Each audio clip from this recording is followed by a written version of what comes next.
අද අපි කතා කරන්නේ conceptual framework and regulatory framework for financial reporting. මේක ඉතාමත් වැදගත් වෙනවා. මොකද ඇත්තටම කිව්වොත් මේ conceptual framework එකේ විදිහට තමයි ඔයාට කියලා දෙන අනිත් standards උත් හැදිලා තියෙන්නේ. මේක බේස් කරගෙන තමයි ඒවත් හැදිලා තියෙන්නේ. එතකොට මේක ගැන හොඳ අදහසක් ගත්තාම ඔයාට අනිත්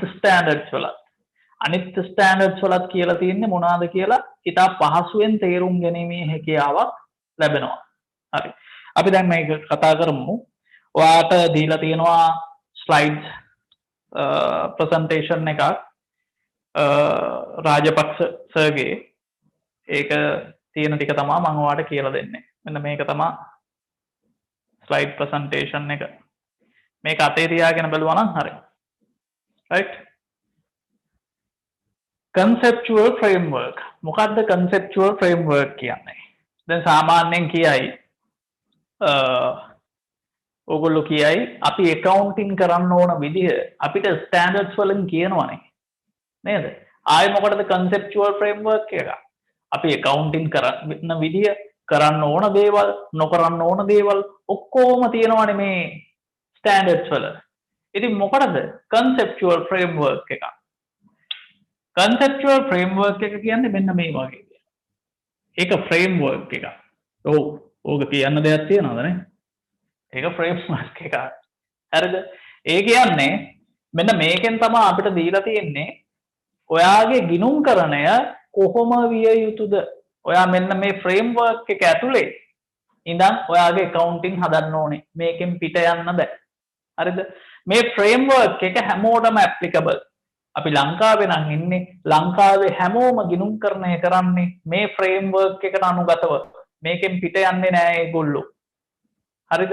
එතකොට සියලු දෙනාම ගිණුම්කරණය කරන්නේ මෙන්න මේ එකම framework එකක් ඇතුලේ ඉඳලා. එතකොට හැමෝගෙම accounting එක වගේ. හරිද? ඔයා ගිණුම් කරන ප්‍රතිපත්තියක් accounting policy එකක් දාන්න යනවා නම් ව්‍යාපාරයට ඒ policy එක දාන්න ඕනේ මෙන්න මේ conceptual framework එකට අනුව. මෙන්න මේ conceptual framework එකේ දීලා තියෙන definition directions වලට අනුව තමයි ඔයාගේ policy එක දාන්න ඕනේ. හරිද? accounting policies. හරි? ඊට පස්සේ standards තියනවා නේද? ඔයා කියනවනේ දැන් standards ගොඩාක් තියනවා නේද? ඒ වයින්ොත් accounting කරන විදිය කියලා දෙනවා කියලා. ඔය standards උනත් standard 10ක් තිබ්බොත් ඒවා 10 විදියකට ආවොත් ඔයාට ගිණුම්කරණය කරන්න පුළුවන්ද? බෑ. එතකොට ඔය standards උනත් base වෙන්න ඕනේ යම්කිසි එක දෙයක් මත. ඇත්තටම කියනවා නම් ඔය standards ඔක්කොම base වෙලා තියෙන්නේ මෙන්න මේ framework එක අනුව. accounting standard එකක් හදද්දී හරි chartered institute එක හරි international accounting standard board එක හරි standard එකක් හදද්දී ඒගොල්ලෝ standard එක හදන්නේ මෙන්න මේ framework එකට අනුව conceptual framework එකට අනුව. සරලවම කිව්වොත් standard වලට policies වලට නෙමෙයි standards වලට මඟ පෙන්වන්නේ මෙන්න මේ conceptual framework එක. හරි?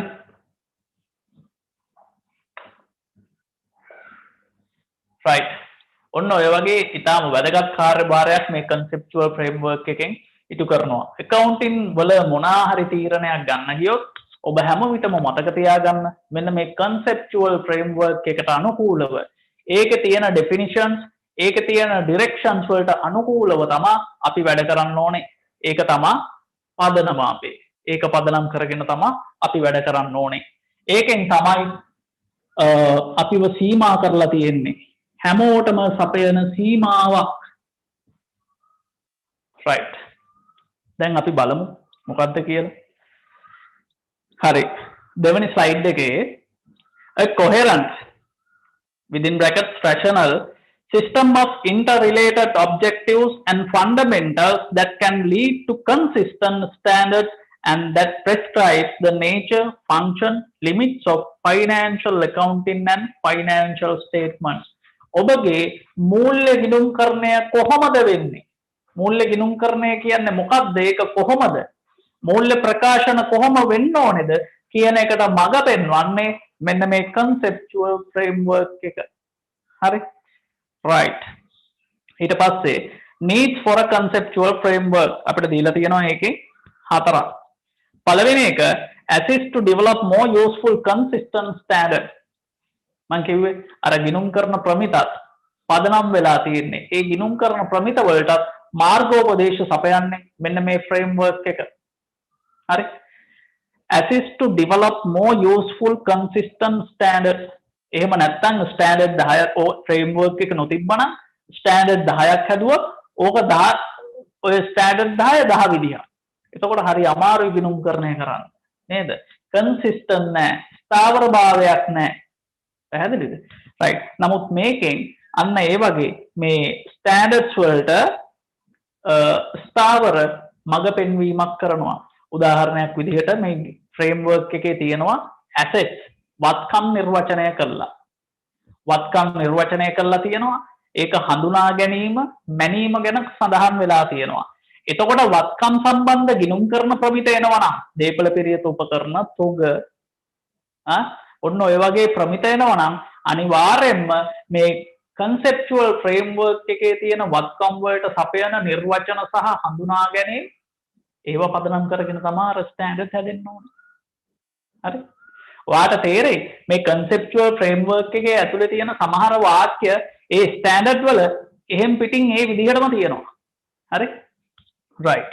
ඊළඟට for the preparation and presentation of financial statements in comparable manner. comparable කියන්නේ සංසන්දනාත්මක භාවයෙන් තියෙන්න ඕනේ. සංසන්දනය කරන්න නම් හැමෝම එක විදිහට ගිණුම්කරණය කරන්න ඕනේ. හිතන්න A කියන කම්පැනි එක විදිහකට ගිණුම්කරණය කරනවා. හොඳේ? එයාට ඕන විදිහට ගිණුම්කරණය කරනවා. B කියන කම්පැනිය එයාට ඕන විදිහට ගිණුම්කරණය කරනවා. දැන් මේ දෙන්නගේ මූල්‍ය ප්‍රකාශන අරන් අපිට සසඳන්න පුළුවන්ද? සසඳන්න බෑ. නේද? හැබැයි මේ දෙන්නම එකම විදිහකට මූල්‍ය ප්‍රකාශන හදනවා නම් අන්න දැන් අපිට සසඳන්න පුළුවන් මේ දෙන්නගේ ලාභය කවුද වැඩි කවුද අඩු නේද? අපි හිතුවොත් gross profit margin එක කවුද වැඩි කවුද අඩු හරි? earning per share කාගේද හොඳ? ඔන්න ඔය වගේ අපිට සැසඳීමේ හැකියාවක් තියෙනවා මේ දෙන්නම එක විදිහට accounts හැදුවොත්. හරිද? ඉතින් ඔන්න ඕවට තමයි හැමෝම එක විදිහට හදන්න නම් හැමෝම යම්කිසි එක මාර්ගෝපදේශකයක් අනුගමනය කරන්න ඕනේ. දැන් ඉතින් ලංකාවේ අපි හැමෝම ස්ටෑන්ඩඩ් අනුගමනය කරන්න ඕනේ නේද? අනිවාර්යෙන් එහෙම කරන්න ඕනේ. සමාගමක් නම් ස්ටෑන්ඩඩ්ස් අනුගමනය කරන්න ඕනෙමයි. ස්ටෑන්ඩඩ්ස් හැදිලා තියෙන්නේ මොකක් මතද? මෙන්න මේ conceptual framework එක මත. ඒ කියන්නේ ඇත්තටම කිව්වොත් ලංකාවේ සියලුම සමාගම් ලංකාව විතරක් නෙමෙයි ලෝකේ ඔක්කොම සමාගම් අපි මේ framework එකට අනුකූලව තමයි ගිණුම්කරණය කරන්නේ. ඉතින් අපිට ඕන කෙනෙක්ගේ මූල්‍ය ප්‍රකාශන අරන් සැසඳීමේ හැකියාවක් තියෙනවා. හරි? right. ඊළඟට to minimize manipulations in financial statements. සමහරව ඉන්නවනේ නේද? වැරදි වංචා ඕවා කරනවා, ඕවා වහන්න try කරනවා. නේද? manipulation කියන්නේ වරදවා දැක්වීම. තමුන්ගේ එක එක අරමුණු ඉටු කර ගැනීම සඳහා මූල්‍ය ප්‍රකාශන වල යම් යම් වෙනස් කිරීම් කරනවා. හරිද? ඔන්න ඕවා නවත්තන්නත් මෙන්න මේ framework එකෙන් අනුබල ලබා දෙනවා. ඊළඟට to provide consistent solution to accounting problems. හරි? accounting problem එකක් ආවොත් ඒකට උත්තර දෙන්න ඕනේ එකම විදිහකට. හරි? ඒක හරියට නීතිය වගේ. ගිය අවුරුද්දේ මේ වැරද්දට මේ දඬුවම දීලා තියෙනවා නම් මේ අවුරුද්දෙත් කවුරු හරි ඒ වැරද්දම කරොත් ඒ දඬුවමම දෙන්න ඕනේ. ඒ වගේ තමයි යම්කිසි consistency එකක් තියෙන්න ඕනේ. හරිද? ඒකත් මෙන්න මේ framework එකෙන් අන්න ඒ අරමුණත් ඉටු කරලා දෙනවා. right. structure of conceptual framework. දැන් අපි conceptual framework කියන පාඩමේදී ඉගෙන ගන්න මොනවාද? ඇත්තටම කියනවා නම් conceptual framework එකෙන් දීලා තියෙන්නේ මොනවාද? අන්න ඒ ටික තමයි මේ තියෙන්නේ. රතු පාට කරලා තියෙනවා ඕන ටික. හරි? objectives of financial reporting. මූල්‍ය ගිණුම්කරණයේ අරමුණ මොකද්ද? qualitative characteristics of financial information. මූල්‍ය තොරතුරු වල තියෙන ගුණාත්මක ලක්ෂණ.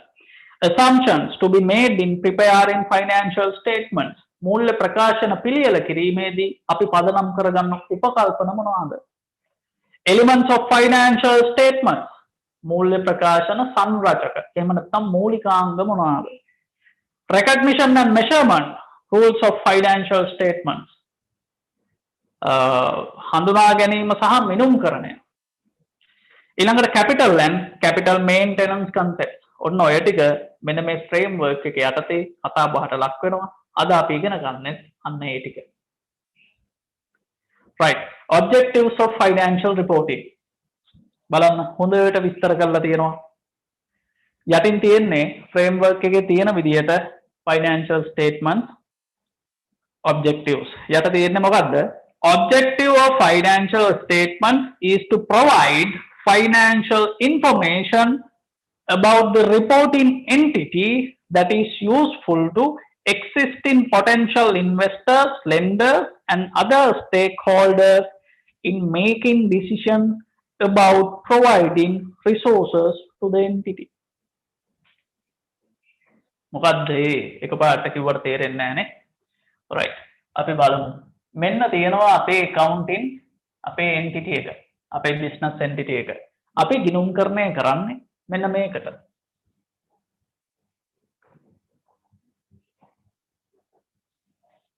හරිද? එතකොට මෙන්න මේකේ තියෙන financial information අපි සපයනවා. දැන් මේකේ ඉන්නවනේ මේ ව්‍යාපාරය කෙරෙහි ඇල්මක් දක්වන පාර්ශවයන්. අපි ඒගොල්ලන්ට කියනවා stakeholders. මෙතෙන්දි ප්‍රධාන වශයෙන් මේ අපිට විස්තර කරලා තියෙනවා stakeholdersලා කවුද කියලා. investors, lenders and other stakeholders. investorsලා බලන් ඉන්නවා. නේද? lendersලා බලන් ඉන්නවා. other stakeholdersලා.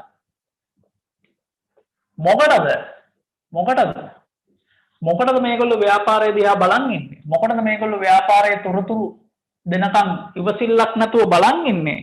to make decision about providing resources to the entity. To make decisions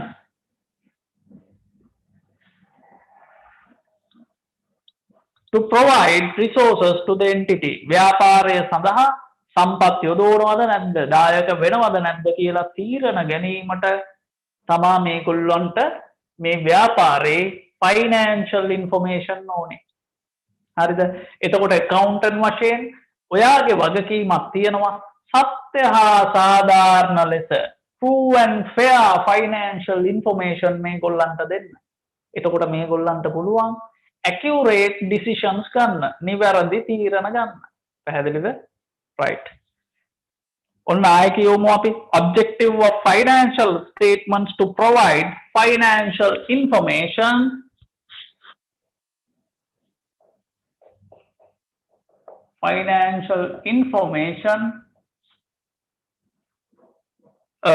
about the reporting entity that is useful to existing and potential investors, lenders and other stakeholders in making decisions about providing resources to the entity. Hari? Right. ඔන්න ඕක තමයි financial reporting වල අරමුණ objective එක. අපි accountant ලව දාගෙන නේද? accounts assistant ලව දාගෙන source documents, journals, ledgers, profit or loss statement of financial position, මේ හැම දෙයක්ම දාගෙන මොකද්ද මේ කරන්නේ? මූල්‍ය තොරතුරු ලබා දීම. ඒවයේ අවසාන අරමුණ තමයි මේගොල්ලන්ට මූල්‍ය තොරතුරු ලබා දීම. හරි? right. ඊළඟ slide එක. qualitative characteristics financial information වල මූල්‍ය තොරතුරු වල තියෙන qualitative characteristics. හරි? මොනවාද ගුණාත්මක ලක්ෂණ?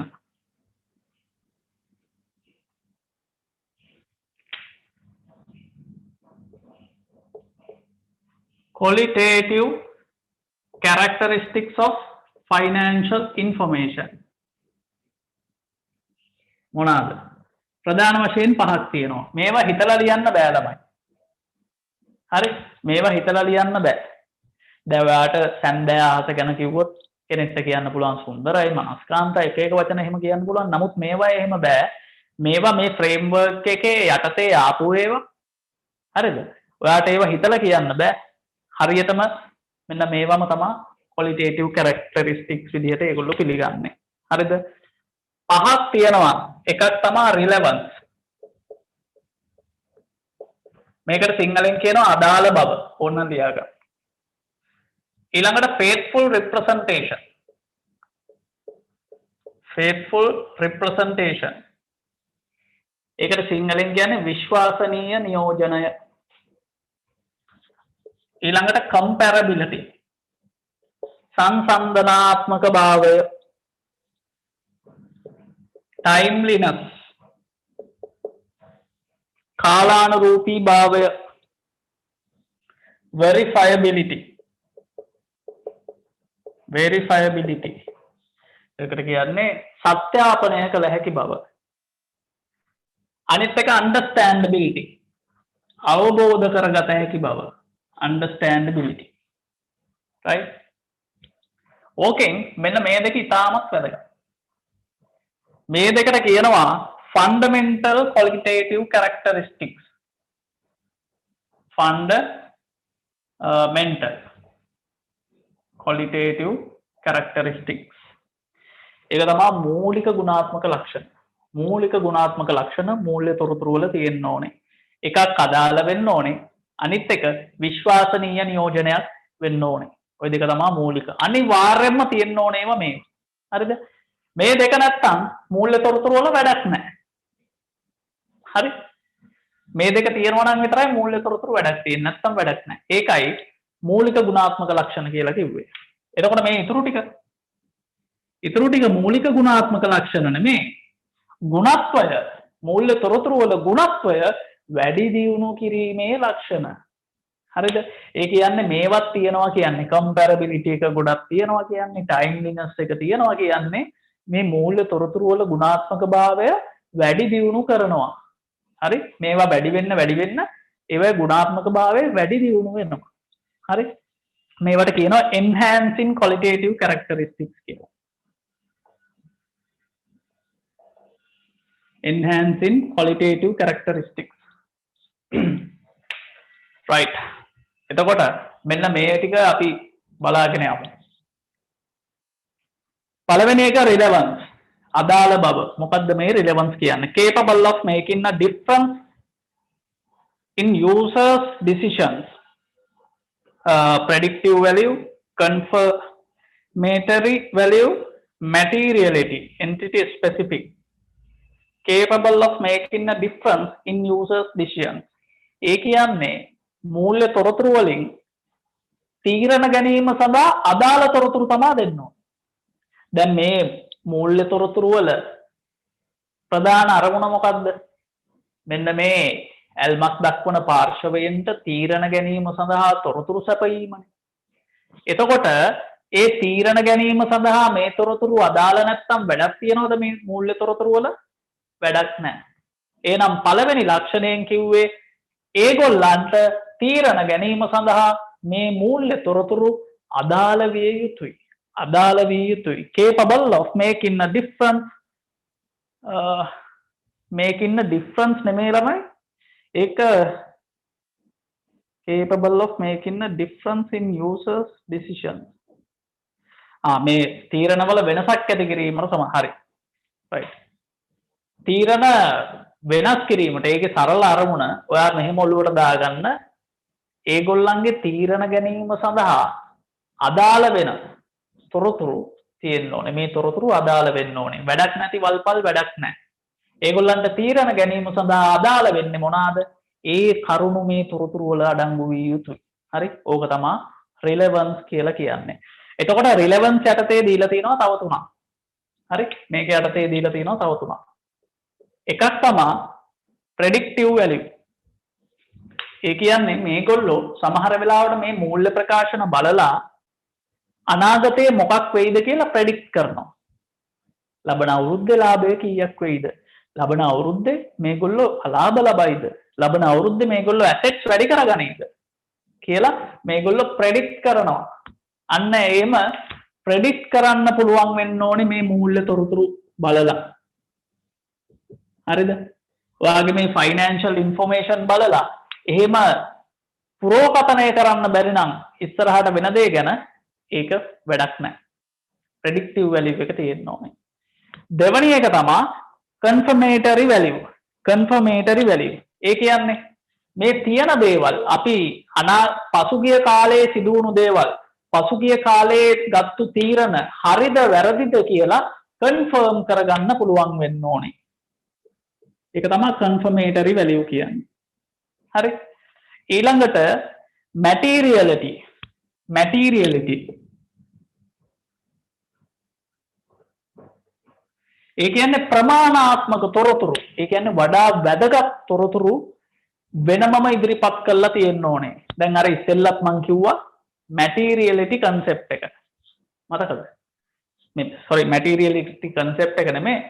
ඉස්සෙල්ලා අපි LKS 10 කරද්දි මම එතෙන්දිත්වත් එක්ක කතා කරා material information කියන්නේ මොනවද කියලා. ප්‍රමාණාත්මක තොරතුරු. හරිද? එතකොට මෙතනදිත් materiality එක බලනවා. ඒ කියන්නේ material කියන්නේ මෙන්න මේගොල්ලන්ගේ තීරණ මෙන්න මේ material information කියන්නේ ඒ information එක වැරද්දුවොත් එහෙම නැත්නම් ඒ information එක හෙළිදරව් නොකරොත් මෙන්න මේගොල්ලන්ගේ තීරණ මේ මූල්‍ය ප්‍රකාශන බලලා තීරණ ගන්න පාර්ශවයන්ගේ තීරණ වරදිනවා නම් වෙනස් වෙනවා නම් අපි කියනවා ඒ තොරතුරු මැටීරියල් කියලා. ඒ කියන්නේ වැදගත්කම. ඔයා වැදගත් තොරතුරක් වැරද්දුවොත් එහෙම නැත්නම් වැදගත් තොරතුරක් ඉදිරිපත් නොකළොත් ඒවා බලලා තීරණ ගන්න මිනිස්සුන්ගේ තීරණ වරදිනවනේ. නේද? අන්න එහෙම තීරණ වරද්දන්න තරම් බලවත් තොරතුරකට තමයි අපි කියන්නේ මැටීරියල් ඉන්ෆර්මේෂන් එකක් කියලා. එතකොට මේ මැටීරියලිටි එක එන්නේ මේ රිලෙවන්ස් කියන එක යටතේ. හොඳට මතක තියාගන්න. මැටීරියලිටි කියන එක එන්නේ මේ රිලෙවන්ස් යටතේ. හරි? එතකොට ඔයාගේ ෆයිනෑන්ෂල් ඉන්ෆෝමේෂන් වල මේ මැටීරියල් ඉන්ෆෝමේෂන් හොඳට හෙළිදරව් කරන්න ඕනේ. සමහර මේ මැටීරියල් ඉන්ෆෝමේෂන් separately disclose කරන්න ඕනේ. වෙනමම අරන් පෙන්නන්න ඕනේ. හරි? මේ මැටීරියලිටි එක ආයේ කොටස් දෙකකට බෙදනවා. සමහර තොරතුරු මැටීරියල් වෙනවා ස්වභාවයෙන් in nature. සමහර ඒවා in amount නැත්නම් in value. හරි? මේක එච්චර දුර ගිහින් නැති හින්දා මම එච්චර එහාට යන්නේ නැහැ. ඊළඟට දෙවෙනි එක faithful representation. Faithfully represents the phenomena it purports to represent. ඒ කියන්නේ දැන් මේකේ සිංහල තේරුම තමයි විශ්වාසනීය නියෝජනය. හරි?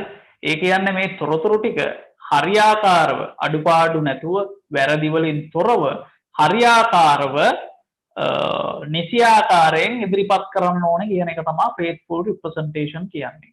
ඉතින් වැරදි හා අක්‍රමිකතා අඩුපාඩු වලින් තොර වුණොත් මේ අපිට විශ්වාසනීය තොරතුරු ටිකක් ගන්න පුළුවන් නේද? වැරදි වංචා තියෙද්දි, වැරදීම් අත්හැරීම් තියෙද්දි ඒතන ඒ තොරතුරු වල විශ්වාසනීයභාවයක් තියෙනවද? නැහැ. හරි? එතකොට මේක යටතේ තියෙනවා කැලි තුනක් completeness, neutrality, free from error කියලා. හරිද? මේවා නම් ලේසි. completeness කියන්නේ මොකද්ද? සම්පූර්ණ වෙන්න ඕනේ. අඩුපාඩු තියෙන්න බෑ. වැදගත් තොරතුරු මගහැරිලා තියෙනවා නම් එතකොට මේකේ සම්පූර්ණභාවයක් නැහැ. ඒකින්ද වැදගත් සෑම තොරතුරක්ම මේ මූල්‍ය තොරතුරු වල අඩංගු විය යුතුයි. ඒක තමයි completeness එක කියන්නේ. හරිද? ඊට පස්සේ neutrality. මේක ඉතාමත් වැදගත්. accountant කෙනෙක් වශයෙන් පාඩමට විතරක් නෙමෙයි ඔයා අනාගතේ accountant කෙනෙක් වෙන්න යනවා නම් මේක ඉතාමත් වැදගත්. අපි හැමෝටම තියෙනවා වෘත්තීය ගරුත්වයක්. නේ? ඔයාටත් තියෙනවා මටත් තියෙනවා. accountant-ටත් තියෙනවා. හරිද? එතකොට මේ accountant මේ neutrality කියන එක හරීම වැදගත්. දැන් උසාවියක නඩුකාරයෙක් බලන්න. එයාටත් මේ neutrality එක තියෙන්න බෑ. unbiased කාටවත් පක්ෂපාතී වෙන්න හොඳ නැහැ. පැමිණිල්ලටවත් විත්තියටවත් පක්ෂපාතී වෙන්නේ නැතුව නියුට්‍රල්ව අන්බයස්ව ඉඳගෙන ඒ සාක්ෂි ඒ තර්ක ටික බලලා තමයි එයා තීන්දුව දෙන්න ඕනේ. ඒ වගේම තමයි accountant. කාටවත් බයස් වෙන්න හොඳ නැහැ. පක්ෂපාතී වෙන්න හොඳ නැහැ. සමහර වෙලාවට ව්‍යාපාරයේ අයිතිකාරයා තමයි ඔයාම ජොබ් එකට ගත්තේ. හරි? එයා තමයි ඔයාට පඩි ගෙවන්නේ. එයා තමයි ඔයාගේ ඊළඟ ප්‍රොමෝෂන් එක තීරණය කරන්නේ. නමුත් ඔයා එයාටවත් බයස් වෙන්න හොඳ නැහැ. පක්ෂපාතී වෙන්න හොඳ නැහැ. ඔයා එයාට බයස් වුණොත් ඔයා නිවැරදිව මූල්‍ය ප්‍රකාශන ඉදිරිපත් කරනවද? නැහැ. ඔයා එයාට වාසි සහගත විදියට මූල්‍ය ප්‍රකාශන වෙනස් කරනවා. ඇත්ත වශයෙන් මේකයි වෙන්නේ. accountant අයිතිකාරයාට බයස් වුණොත් මොකද කරන්නේ? එයා අයිතිකාරයාට ඕන විදියට, අයිතිකාරයාට වාසි වෙන විදියට, අයිතිකාරයා ගෙවන ටැක්ස් එක අඩු කරගන්න, අයිතිකාරයාට බැංක් ලෝන් එක ගන්න පුළුවන් විදියට ෆයිනෑන්ෂල් ස්ටේට්මන්ට්ස් වෙනස් කරනවා. හරි? ඒක හොඳද? ඔයා ෆයිනෑන්ෂල් ස්ටේට්මන්ට්ස් වල නියම තත්ත්වය නිරූපණය කරේ නැත්නම් ඒ වගේ දෙන මූල්‍ය තොරතුරු වැරදි නම් පක්ෂපාතීව පිළියෙල කරපු මූල්‍ය තොරතුරු නම් දෙන්නේ මෙන්න මේ මිනිස්සුන්ගේ මූල්‍ය තීරණ වරදිනවා. ඒක රටටත් හොඳ නැහැ. එතකොට ඉන්වෙස්ටර්ස්ලා ගන්න තීරණ වැරදි, ලෙන්ඩර්ස්ලා ගන්න තීරණ වැරදි. සල්ලි යන්න ඕන තැනට නෙමෙයි සල්ලි යන්න ඕනේ ආර්ථිකේ. නේද? හොඳ කම්පැනිස් තියෙද්දි මේ මූල්‍ය ප්‍රකාශන වැරදියට හදන සමහර සමාගම් වලට සල්ලි තියනවා මිනිස්සුන්ගේ. අකාර්යක්ෂමයි නේද? ඉතින් රටට මේක ලොකු සහගහන අපරාධයක්. ඒ වගේම තමයි මේවා ආයෝජනය කරන මිනිස්සුන්ගේ සල්ලි නැති වුණොත් නේද? ආනන්තරේ පාප කර්ම වගේ ලොකු මේ අකුසල කර්ම තමයි ඒවා. හරි? ඒකින්ද හොඳට මතක තියාගන්න accountant කෙනෙක් වශයෙන්, professional accountant කෙනෙක් වශයෙන් ඔයා බයස් වෙන්න හොඳ නැහැ. ඔයා බලලා තියෙනවද සූරපප්පා කාටුන් එක? හරි? සූරපප්පා කාටුන් එකේ අර වැඩ 12 කරන්නේ. වැඩ 12 කරන සීසන් එකක් තියෙන්නේ. දෙවියෙක් වෙන්න. අන්න ඕකේ ඉන්නව නේද සාධාරණ කොටා කියලා පොරක්. අන්න බලන්න සාධාරණ කොටා. හරි? සාධාරණ කොටා වගේ වෙන්න ඕනේ. ඕගොල්ලොත් වෘත්තීය ගණකාධිකාරීවරයෙක් වෙන්න යනවා නම් ඕගොල්ලොත් ඒ සූරපප්පා එකේ සාධාරණ කොටා වගේ වෙන්න ඕනේ. බලන්න සාධාරණ කොටා. පප්පලට බයස් නැහැ. පප්පලට පක්ෂපාතීද නැහැ. ඒගොල්ලන්ට පක්ෂපාතීත් නැහැ. තමුන්ව මේ වැඩේට යොදවපු සීසර්ට පක්ෂපාතී වුණෙත් නැහැ. හරියට සාධාරණව ඒ වැඩ 12 අධීක්ෂණය කළා නිවැරදි වාර්තාවක් සීසර්ට සැපයුවා. පැහැදිලිද? එහෙනම් ඕගොල්ලොත් අද හිතට ගන්න අන්න ඒ සාධාරණ කොටා වගේ වෙන්න. රයිට්. ඔන්න ඕක තමයි නියුට්‍රලිටි කියන්නේ. ඊළඟට ෆ්‍රී ෆ්‍රොම් එරර්. ඒ කියන්නේ වැරදි තිබිය යුතු නැහැ. මිනිස්සු වශයෙන් අපි හැමෝටම වරදිනවා. වරදි කිරීම මිනිස් ගතියක්, සමාව දීම දේව ගතියක් නේ. ඒක එහෙම වුණාට මූල්‍ය ප්‍රකාශනවල වැරදි ගොඩක් තිබ්බොත් ඒ මූල්‍ය තොරතුරු කෙරෙහි විශ්වාසයක් තියන්න බෑ. මූල්‍ය තොරතුරු වල විශ්වාසයක් නැත්තම් මේ මිනිස්සු කොහොමද විශ්වාසයකින් යුතුව තීරණ ගන්නෙ? ඒකින්ද වැරදි අඩුපාඩු තියෙන්නත් බෑ. right. faithful representation replaces reliability. reliability කියන එක වෙනකොට තමයි මේක ඇවිල්ලා තියෙන්නේ. හරි. ඊළඟට තියෙනවා enhancing qualitative characteristics. මං කිව්වේ දැන් අපි කතා කරේ fundamental qualitative characteristics. තව කීපයක් තිබ්බා. තව 4ක් තිබ්බා enhancing qualitative characteristics නේ. හරි. පළවෙනි එක තමයි comparability. comparability කියන්නේ සංසන්දනාත්මක භාවය. මේ ව්‍යාපාරයේ මූල්‍ය තොරතුරු ඒ ඉන්ඩස්ට්‍රි එකේම ඉන්න, ඒ කර්මාන්තයේම ඉන්න තවත් ව්‍යාපාරයක මූල්‍ය තොරතුරුත් එක්ක සංසන්දනය කරන්න පුළුවන් වෙන්න ඕනේ. නැත්තම් වැඩක් නැහැ.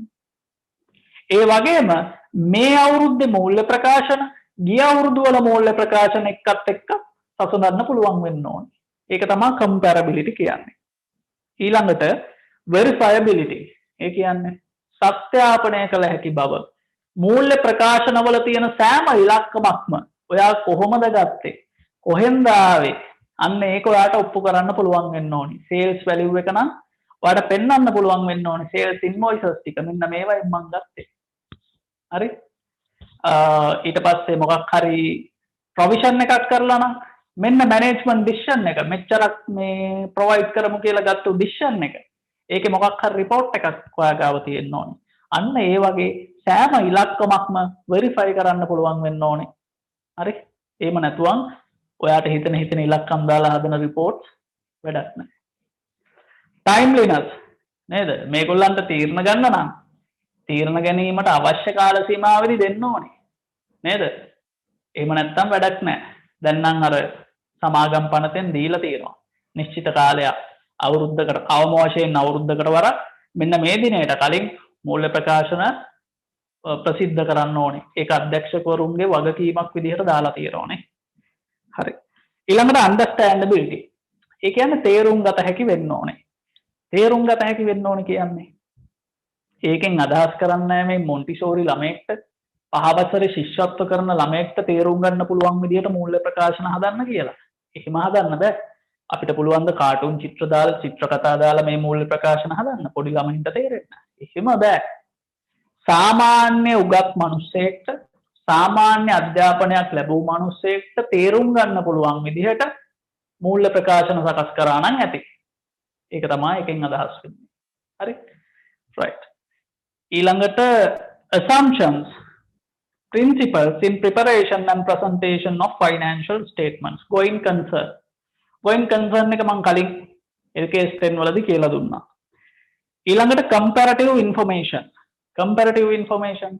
දැන් මේ කාලේ වෙනකොට ඔයා කම්පැනිස් 3-4කවත් ෆයිනෑන්ෂල් ස්ටේට්මන්ට්ස් අරන් නිකන් බල්ලවත් තියෙන්න ඕනේ. හරි? ඒ කියන්නේ මෙහෙමයි. දැන් ඔයා ඉගෙන ගන්න යන දෙයක් තියෙනවනේ. එතකොට කැම්පස් එකේ ඉගෙන ගන්න ඕනේ ඇකඩමික් නොලෙජ් එක ඔයා ගන්නවා. ඒ ගමම්ම ඔය නිකන් ඉන්න දවස්වල බලන්න මේ ලෝකෙ සිද්ධ වෙන දේවල් ඔයාගේ සබ්ජෙක්ට් එකට අදාළව. accounting කරනවා නම් බලන්න ඔය ඉන්ටර්නෙට් එකේ ගහලා ඩවුන්ලෝඩ් කරලා බලන්න. ලංකාවේ ප්‍රසිද්ධ සමාගම් කීපයක ෆයිනෑන්ෂල් ස්ටේට්මන්ට් කොහොමද ඒගොල්ලෝ ඒව හදලා තියෙන්නේ? මොනවාද යොදාගෙන තියෙන ආකෘති? මොනවාද නෝට්ස් වල තියෙන්නේ? බලන්න ඒව පොඩ්ඩක්. හරි? ඒව බැලුවා නම් ඔයාලට තේරෙයි. දැන් හිතමු අපි මේ අවුරුද්දේ ප්‍රොෆිට් or loss එක කියලා.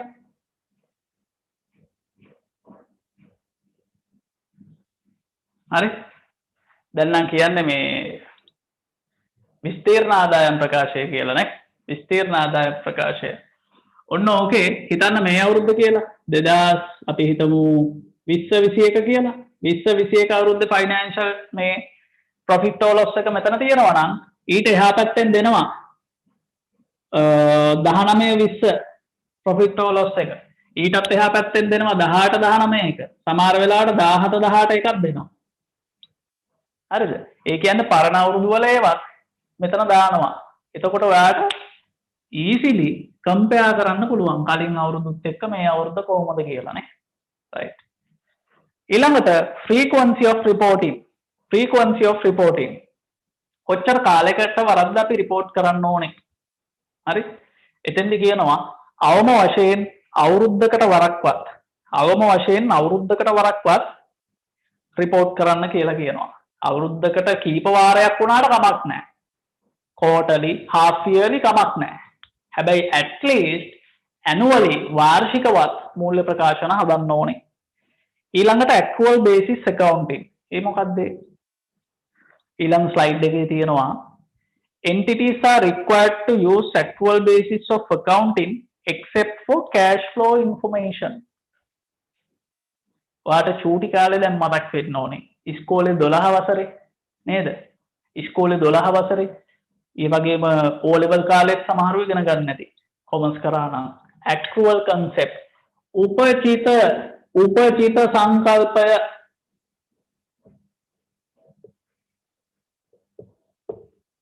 මොකක්ද ඒකෙන් කිව්වේ? කටපාඩම් නැති. මට නම් තාමත් කටපාඩම්. මොකක්ද?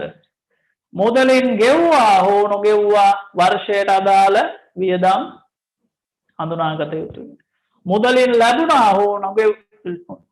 ලැබුණා හෝ නොලැබුණා වර්ෂයට අදාළ ආදායම් හඳුනාගත යුතුයි. ඔන්න අපි චූටි කාලේ පාඩම් කරපු ඒක තමයි accrual concept එක. හරි? මුදල් ලැබුණේක්ද නැද්ද කියන එක අපිට වැඩක් නැහැ. මුදල් ගෙව්වද නැද්ද කියන එක අපිට වැඩක් නැහැ. වර්ෂයට අදාළ ඒ කියන්නේ ඔයාගේ accounting period එකට අදාළ income expenses ඔයා හඳුනා ගන්න ඕනේ profit or loss එකේ. හරිද? ඒ ආදායම් වියදම් income and expenses හැම වෙලේම මුදල් ලැබීමට හෝ මුදල් ගෙවීමට සමාන වෙන්නේ නැහැ. ඉතින් ඔය income එකයි මුදල් ලැබීම අතරයි වෙනසක් ඇති වුණොත් තමයි ඔයාගේ statement of financial position එකේ එන්නේ ලැබිය යුතු ආදායම් receivables ඒ වගේම ගෙවි මේ කලින් ලද ආදායම් හරි ඒ වගේම තමයි මේ expenses උයි මුදලින් ගෙවුව ගානයි අතර වෙනසක් ඇති වුණොත් තමයි statement of financial position එකේ එන්නේ මොනවාද කලින් ගෙවූ වියදම් ඊට පස්සේ ගෙවිය යුතු වියදම් හරි එන්නේ statement of financial position එකේ මෙන්න මේ expense එකයි ඔයාගේ අත්ත වශයෙන් මුදල් ගෙවීමයි අතර වෙනසක් ඇති වුණොත් හරි right ඔන්න ඔය actual concept එක එහෙම නැත්නම් actual basis එක ඔයා අනුගමනය කරන්න ඕනේ financial statements හදද්දී හරි ඒක පැහැදිලිව කියලා කියනවා හරිද දැන් අපි දෙකක් ඉගෙන ගත්තා මොකද්ද මූල්‍ය ප්‍රකාශන හදද්දී going concern assumption එක තියා ගන්න ඕනේ ඒ වගේම actual basis එකට තමයි අපි account set එක හදන්න ඕනේ මේක apply වෙන්නේ නැති තැනකුත් තියෙනවා මොකද්ද cash flow statement එක actual basis එකට හදන්න බෑ ඒකේ තියෙන්නේ මොනවාද මුදලින් ලැබුණු ඒවයි මුදලින් ගෙවපු ඒවයි cash in flows උයි cash out flows උයි එතෙන්දි කියා කරන්නේ නැහැ වර්ෂයට අදාළ ආදායම මොකද්ද එතෙන්දි බලන්නේ වර්ෂයේ මුදල් ලැබීම හරි අන්න ඒ වගේ එතෙන්දි මේ actual basis එක නැහැ ඒ හැර අනිත් ඔක්කොටම අපි මේක apply කරන්න ඕනේ ඊළඟට consistency of presentation හරි ඔයා මං හිතන්නේ LKS8 කරා හරි ඒ LK මම දැක්ක ඒ වීඩියෝ එක තියෙනවා ඒ LKS8 වලදී කියනවා accounting policy සැරින් සැරේ වෙනස් කරන්න බෑ වෙනස් කරන්න පුළුවන් අවස්ථා දෙකකදී විතරයි එක්කෝ වෙනත් ස්ටෑන්ඩඩ් එකකින් කිව්වොත් වෙනස් කරන්න කියලා එහෙම නැත්නම් දැනට වඩා හොඳට අදාළ සහ විශ්වාසනීය ලෙස relevance and මොනවාද මතකත් නැහැ relevance and faithful representation එකක් දෙන්න පුළුවන් නම් විතරක් මේ policies change කරන්න කියලා. හරි? ඒ කියන්නේ හැම වෙලේම ආවට ගියාට change කරන්න බෑ. අර හේතු දෙක තියෙනවා නම් විතරක් change කරන්න. ඔයාව ඒ කියන්නේ policies නිතර change කරන එක එයා වළක්වලා තියෙනවා. ඇයි ඒ? මෙන්න මේක හින්දා consistency of presentation හින්දා consistency එක එන්නේ නැහැ සැරින් සැරේ වෙනස් කරනවා නම් අවුරුද්දෙන් අවුරුද්ද එක policies දානවා නම් consistency එකක් තියෙනවද අර ස්ථාවර භාවයක් තියෙනවද නෑ නේද මේ අවුරුද්දේ ප්‍රත්‍යාගන්න ආකෘතිය ලබන අවුරුද්දේ පිරිවැය ආකෘතිය ආයෙ ප්‍රත්‍යාගන්න ආකෘතිය ඔන්න ඔහම දේබල පිරියත උපකරණාගේ කරන්න ගියොත් මොකද වෙන්නේ අපිට සංසන්දනය කරන්න පුළුවන්ද comparability එකක් තියෙනවද නෑ එතකොට financial information එච්චර සුදුසු නැතුව වගේ යනවනේ quality එක නැති වෙනවා ඒකෙන්ද consistency of presentation අපිට වැදගත් හරි comparability එකට මේක ගොඩාක් වැදගත් consistency of presentation and classification of items and policies adopted in financial statements should be retained that means should not be changed time to time hari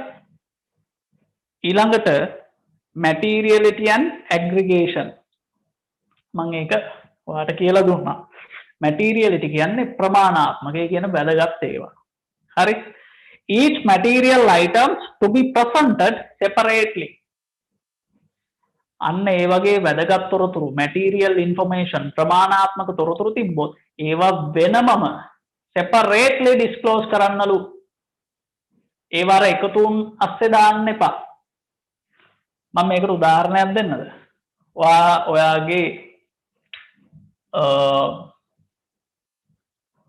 profit or loss එක හදද්දී ඔයා දානවනේ administration expenses distribution expenses කියලා මේ දාන්න එකතු උන්නේ වියදම් වල එකතු හරිද? වියදම් වල එකතු වුන් දාන්නේ. හැබැයි ඊළඟට නෝට් එකක් දානවා නේද? වෙනම නෝට් එකක් අර ඒ කාලේ A level කරද්දී ඔයගොල්ලෝ මතක ඇති කැම්පස් එකේ නම් තාම කරලා නැතුව ඇති මේවා. A level කරද්දී නෝට් එකක් දැම්ම නේද? බදු පෙර ශුද්ධ ලාභය ගණනය කර ඇත්තේ පහත සඳහන් වියදම්ද අඩු කිරීමෙන් පසුවය කියලා දැම්ම නේද? වැදගත් වියදම් ටික. ඩිරෙක්ටර්ස් ලගේ රෙමියුනරේෂන් එක, ඩිරෙක්ටර්ස් රෙමියුනරේෂන්, ඊට පස්සේ ඩිප්‍රිසියේෂන්, ඉම්පෑමන්ට්, ඔන්න ඔය වගේ වෙනම වියදම් ටිකක් දැම්ම නේද? ඇයි ඒ වියදම් මැටීරියල්, ඒ වියදම් ප්‍රමාණාත්මකයි. ඒවා වෙනමම ඒ කියන්නේ සෙපරේට්ලි ඩිස්ක්ලෝස් කරන්න ඕනේ. ඒවා මෙන්න මේවා ඇතුලේ එකතු වුන් විදියට තියලා හරියන්නේ නැහැ. ඒවා මෙන්න මේගොල්ලන්ට තීරණ ගනිද්දී වැදගත් වෙනවා. ඒකින්ද සෙපරේට්ලි ඩිස්ක්ලෝස් කරන්න ඕනේ. පැහැදිලිද? right. ඔන්න ඕක තමයි මේකේ කියන්නේ. Each material items to be presented separately. If a line item is not individually material, it is aggregated with other items.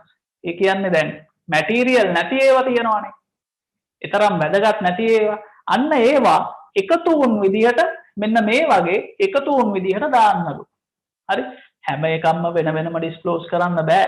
එහෙම වුණොත් ෆයිනෑන්ෂල් ස්ටේට්මන්ට්ස් ගහන්න මේ අර මලදසේකර ඩික්ෂනරිය වගේ පොත් ගහන්න වෙයි. එහෙම බෑ. සමරයිස් ෆයිනෑන්ෂල් ස්ටේට්මන්ට්ස් දෙන්නේ. හැබැයි ඔය සමරයිස් කරන්න පුළුවන්. ඒ කියන්නේ එකතු වුන් වශයෙන් ඇග්‍රිගේට් කරලා දාන්න පුළුවන් ඉම්මැටීරියල් ඒවා. මැටීරියල් ඒවා සෙපරේට්ලි ඩිස්ක්ලෝස් කරන්න ඕනේ. හරි? ඊළඟට ඔෆ්සෙටින්. ඔෆ්සෙටින් කියන්නේ හිලව් කරනවා. වත්කමට වගකීමක් හිලව් කරනවා. ආදායමට වියදමක් හිලව් කරනවා. නේද? එහෙම කරන්න බෑ හොඳේ. එහෙම කරන්න බෑ. එහෙම කරන්න බෑ කියලා කෙලින්ම කියලා තියෙනවා. එහෙම කරන්න පුළුවන් මොන වෙලාවටද? වෙනත් ස්ටෑන්ඩඩ් එකකින් කියලා තියෙනවා නම් මේ ඔෆ්සෙටින් මෙහෙම කරන්න කමක් නැහැ කියලා කරන්න පුළුවන්. ඒ හැර එහෙම ඔෆ්සෙට් කරන්න බෑ. right. ඊළඟට frequency of reporting මම මේ ගැන කිව්වා. present financial statements at least annually. ඊළඟට comparative information shall disclose comparative information in respect of the previous period. මේ මම ඒක ගැනත් කතා කරා. ඊළඟට in the change of presentation or classification of items disclose the following. දැන් සමහර වෙලාවට අපි අපේ ගිණුම් කරන ප්‍රතිපත්ති එහෙම නැත්නම් අර අපි ක්ලාසිෆිකේෂන් වර්ගකරන ඒවා වෙනස් කරනවා. ඒ වර්ග හිතන්න මේ අවුරුද්දේ අපි අපේ වර්ග කිරීම වෙනස් කරා කියලා. එතකොට මේ අවුරුද්දේ ඉන්ෆර්මේෂන් එක කම්පෙයාර් කරන්න පුළුවන්ද? බෑ නේද? එතකොට මේකයි සසඳන්න බෑ. ඒ ක්ලාසිෆිකේෂන් දෙකන්නේ. පැහැදිලිද? අන්න ඒ වෙලාවට අපි ඩිස්ක්ලෝස් කරන්න ඕනේ. අපි රීක්ලාසිෆයි කරලා තියෙනවා මෙන්න මේ කලින් අවුරුද්ද මෙහෙම ක්ලාසිෆයි කරපුවා අපි රීක්ලාසිෆයි කරලා තියෙනවා මේ විදියට කියලා ඩිස්ක්ලෝස් කරන්න ඕනේ නෝට්ස් වල. හරි? ඒක තමයි මම කියන්නේ. The nature of reclassification, the amount of each item or class of item that is reclassified, the reason for the reclassification. right. මම ඉක්මනට යනවා. මේවා ඕගොල්ලන්ට ඉච්චර අමාරු නැති ඒවා කියලා හිතලා. ඊට පස්සේ දැන් මේ අපිට තියෙන කාල වේලාවත් එක්ක මම දන්නේ මුළු සිලබස් එකම කරන්න පුළුවන් වෙයිද කියලා. ඒකින්ද ඕගොල්ලෝ හිතන ඕගොල්ලන්ට අමාරු වැදගත් පාඩම් කියන්න අපි කියලා දෙන්න. හරිද? මම හිතනවා අර බහුතරයට තැන දුන්නොත් හරි කියලා. ඒකින්ද ඕගොල්ලෝ මේ වීඩියෝස් වලට කමෙන්ට් කරන්න. මොන පාඩමද ඕනේ කියලා. හරි? එතකොට වැඩි ප්‍රමාණයක් කමෙන්ට් කරන්නේ මොන පාඩමද? ඒ පාඩම මම ඊළඟට කරන්නම්. හරි? ඒක සාධාරණයිනේ. වැඩි ප්‍රමාණයකට ඕන එක තමයි කරන්නේ. බහුතරයේ කැමැත්ත තමයි අපි කරන්නේ. ප්‍රජාතන්ත්‍රවාදී පාලනය.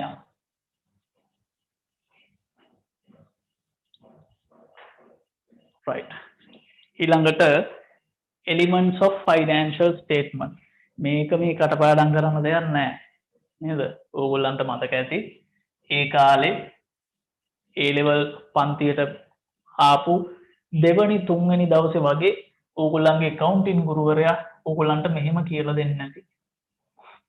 වත්කම් ධන වියදම් සමානයි හිමිකම් ධන වගකීම් ධන ආදායම්. මේක තමයි ප්‍රසාරිත ගිණුම් කරන සමීකරණය.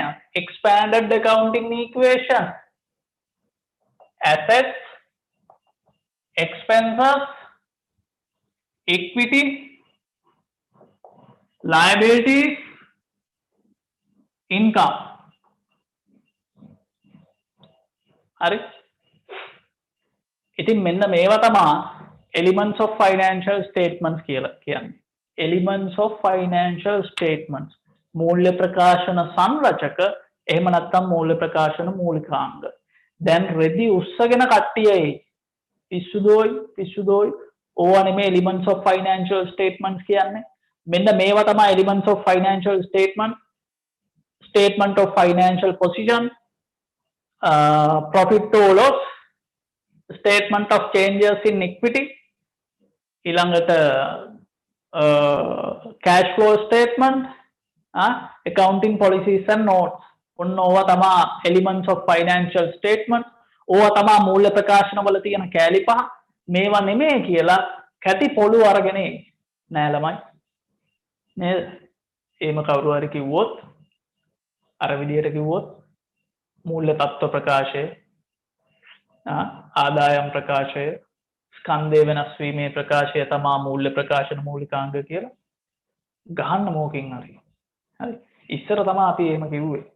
දැන් අපි දන්නවා හරි කේස් එක. බලන්න ඔයා මේ මහලුකුවට තනි පුද්ගල ව්‍යාපාරයක මූල්‍ය ප්‍රකාශන හදද්දි කරන්නේ මේක නේද? Statement of financial position. මූල්‍ය තත්ත්ව ප්‍රකාශය කියලා ඕගොල්ලෝ දැම්මේ මොනවාද මේක ඇතුලේ? උඩින්ම දැම්මේ assets, non current assets, current assets කියලා assets දැම්මේ. ඊට පස්සේ දැම්මා ස්කන්ධය කියලා equity. ඊට පස්සේ දැම්මා ජංගම නොවන වගකීම් ජංගම වගකීම් කියලා liabilities. දෙයනේ මේ statement of financial position කියලා දීලා තියෙන්නේ මෙන්න මේ තුන නේද?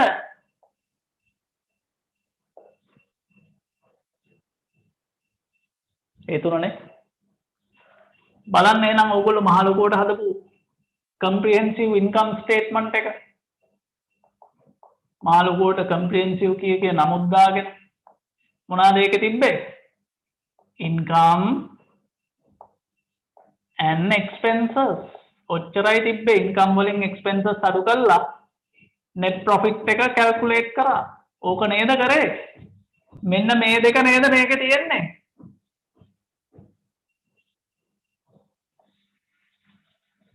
හරි නේද? බලන් ගියාම financial statements වල තිබිලා තියෙන්නේ මේ කෑලි පහ නේද? ඒක තමයි ළමයි මේවට කියන්නේ elements of financial statements කියලා. එක එක ආකෘති දැම්මට comprehensive income statement, comprehensive profit or loss statement ඔය මොන නමින් කිව්වත් ඇතුලේ තියෙන්නේ මේ කෑලි පහ. ඒකයි මේවට කියන්නේ elements of financial statements. හරි. අවබෝධයෙන් පාඩම් කරන්න නිකන් කටපාඩම් කරගන්න එපා. හරි. දැන් තේරුණා නේ ඇයි එහෙම කියන්නේ කියලා. right. ඊට පස්සේ assets මොනවාද, liability මොනවාද, equity මොනවාද කියලා දීලා තියෙනවා. ඒව නම් මම කියන්න යන්නේ නැහැ. ඒව ඕගොල්ලෝ A level කාලේ ඉඳන් හොඳට ඒව කාලා ඉන්නේ. හරි. ඒව කියන්නේ නැහැ. ඊට පස්සේ recognition of the elements of financial statements. හරි. බලමු මේක පොඩ්ඩක්.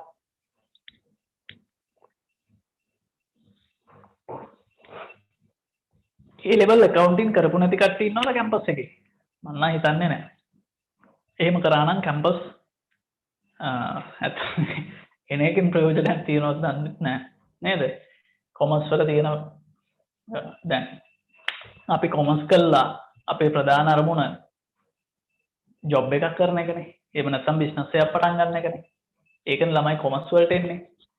අපිට තියෙන ස්ට්‍රීම් වලින් විෂය ශාස්ත්‍ර වලින් වැඩිම රැකියා ප්‍රමාණයක් තියෙන විෂය තමයි කොමර්ස්. හරි. ඔය සයන්ස් කරන මැත්ස් කරන කට්ටිය ලොකු ලොකුවට O level කාලෙදීම කැඩිලා ඒවට ගියාට අන්තිමට උනොත් මොකද්ද කරන්නේ? කොමර්ස් ස්ට්‍රීම් එකට වෙනවා. දැන් කොළඹ යුනිවර්සිටි එකේ සයන්ස් ෆැකල්ටි එක බලන්න. උන් භාගයට භාගයක් සීමා කරනවානේ. ඇත්ත කතාව. මොරටුවේ ඉංජිනේරින් ෆැකල්ටි එක බලන්න. උන්ගේ වෙන සෙට් එකක් චාර්ටර්ඩ්ත් කරනවා. චාර්ටර්ඩ් ඇකවුන්ටන්ට්ලා තියෙනවා ඉංජිනේරින් ඩිග්‍රිය. මෙයාගේ චාර්ටර්ඩ් ඇකවුන්ටන්ට් කම්පැනි එකක ඇකවුන්ට්ස් හදනවා. මොකද්ද ළමයි ඒකේ තේරුමනේ? ඉතින් ඒ අතින් බැලුවාම ඕගොල්ලෝ හරි වාසනාවන්තයි. නේද? ඕගොල්ලෝ කෙලින්ම කොමර්ස් පැත්තට බහැලා තියෙනවා. නැත්තම් අර සයන්ස් කරලා මැත්ස් කරලා අවුරුදු ගානක් ඒ ඔළුවේ පුරවගෙන අන්තිමට ආයේ කොමර්ස් පැත්තට එනවා කියන්නේ මොන නේද? අපරාධනේ අර ඉගෙන ගත්ත දේවල්. නේද? right. anyway අපි බලමු recognition of the elements of financial statements. දැන් ඕගොල්ලෝ definition එක කතා කරා. මෙන්න මේ elements වල මෙන්න මේ elements of financial statements වල definition කතා කරේ නෑ. මං කිව්වා ඔයා A level කාලේ ඉඳන් දන්න හින්දා මං ඒව ගැන කතා කරන්නේ නෑ කියලා. හරි definitions කියන්නේ නිර්වචනය.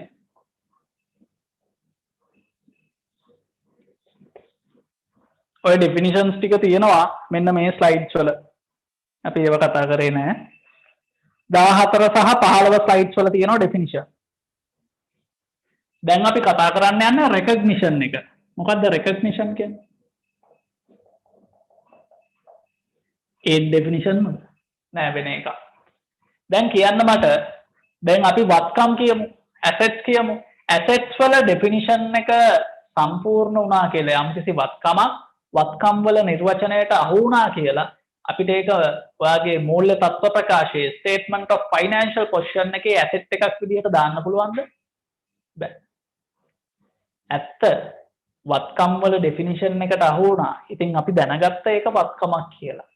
හැබැයි ඒක ඔයාගේ financial statements වලට දානවද නැද්ද කියලා තීරණය කරන්නේ මෙයා. මොකද්ද? recognition එක. මේ recognition එක කියන්නේ ඒ වත්කම වගකීම හිමිකම ආදායම හෝ වියදම මූල්‍ය ප්‍රකාශන තුල හඳුනා ගන්නවද නැද්ද කියන එක. එහෙනම් මේ recognition එක කියන්නේ මොකද්ද? recognition in financial statements මූල්‍ය ප්‍රකාශන තුල හඳුනා ගැනීම තමයි මේක කියන්නේ. හරි? සමහර වත්කම් තියෙනවා. සමහර වගකීම් තියෙනවා. වගකීම් වල නිර්වචනය satisfy කරනවා. හැබැයි වගකීම් වල recognition criteria එක satisfy කරන්නේ නැහැ. ඉතින් අපේ statement of financial position එකේ වගකීමක් විදිහට අපි ඒක දාන්නේ නැහැ. හරි? පැහැදිලිද? right. මොනවාද මේ recognition criteria අපි බලමු. ඒකින් එක නෑ ඔක්කොම එකට තියෙන්නේ. Recognition of the elements of financial statements. It meets the definition of an elements of financial statements if it is probable future economic benefits associated with the items will flow to or from the enterprise. The item has a cost or value that can be measured reliably. මෙන්න මේ දෙක satisfy කරන්න ඕනේ. පොදුවේ පහටම recognition criteria දීලා තියෙනවා. මොනවාද? මේ item එකත් එක්ක තියෙන future probable future economic benefits දිය හැකි අනාගත ආර්ථික ප්‍රතිලාභ ව්‍යාපාරය තුලට ගලා ඒමක් හෝ ව්‍යාපාරයෙන් ඉවතට ගලා යෑමක් සිදු වෙන්න ඕනේ. හරිද? දෙවැනි එක තමයි මේකේ පිරිවැය හරි එහෙම නැත්නම් මේකේ වටිනාකම හරි විශ්වාසනීය ලෙස මනින්න පුළුවන් වෙන්න ඕනේ. ඔන්න ඔය දෙකම සැටිස්ෆයි කරනවා නම් ඔය කාරණා දෙක තමයි තියෙන්නේ ඔයාගේ ස්ලයිඩ් එකේ 16 වෙනි ස්ලයිඩ් එකේ. හරි? අන්තිමට තියෙන්නේ ඔය දෙක. ඔන්න ඔය දෙකම සැටිස්ෆයි කරනවා නම් මේ ඩෙෆිනිෂන් එකත් සැටිස්ෆයි කරලා මෙන්න මේ දෙකත් සැටිස්ෆයි කරනවා නම් විතරයි ඔයාට මේවා මෙන්න මේ එලිමන්ට්ස් ඔයාගේ ෆයිනෑන්ෂල් ස්ටේට්මන්ට්ස් වලට ඇතුළත් කරගන්න පුළුවන්. හරි? right. ඊළඟටත් දීලා තින්නේ ඒකම තමයි විස්තර කරලා තින්නේ ස්ලයිඩ් නම්බර් 17. ඊළඟට 18 මෙෂර්මන්ට් එක ගැන කියනවා. ඊළඟ තුන්වෙනි කාරණාව මෙෂර්මන්ට්. මොකද්ද මේ මෙෂර්මන්ට් කියන්නේ?